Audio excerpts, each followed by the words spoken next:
Hey, good morning, everybody, and welcome to the Overnight Action Report. This is where we check out all of the action from the Asian markets overnight here at MarketStream.live. My name is Joseph Cusick from the Cusick Group, securities offered by MoneyBlock. Let's just jump right in. The markets were mixed overnight. Taking a look at the Nikkei, we can clearly see that the Nikkei finished down 24 points at 19,609.50. Right here, you're seeing it.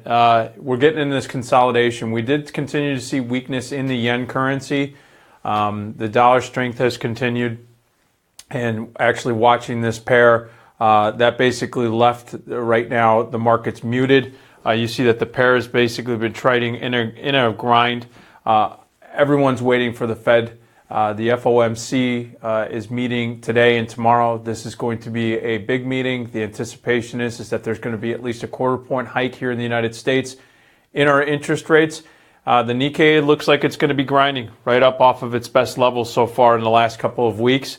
But we're going to watch this very closely. Still well above its 20 and 50-day moving averages. 20-day moving average comes in at 19,373 on the Nikkei, and the 50 it comes in at 19,167.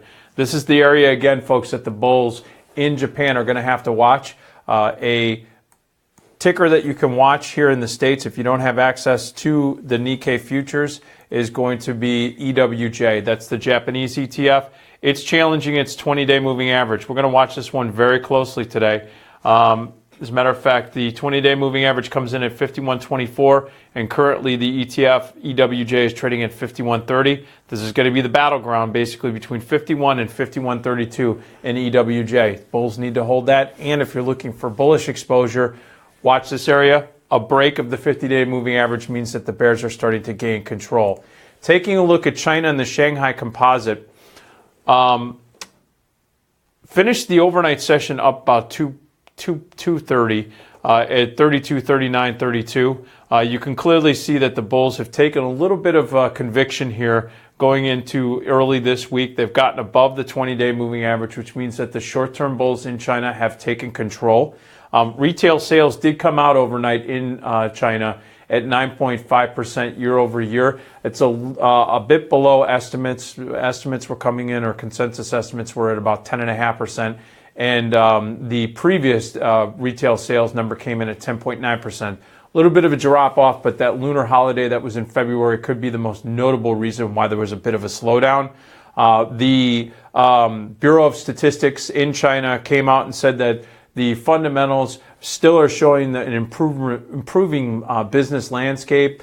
Year over year, it's been a better environment, so we're going to watch this very closely. Again, watching the Shanghai Composite, watch 3,221 as the next level to be challenged. That broke through yesterday, and we're going to see if that conviction continues. Finally, we want to take a look at Hong Kong. Hong Kong was down $1.70 at 23,828. You can clearly see that there was some weakness. The most notable weakness was in the properties and construction areas.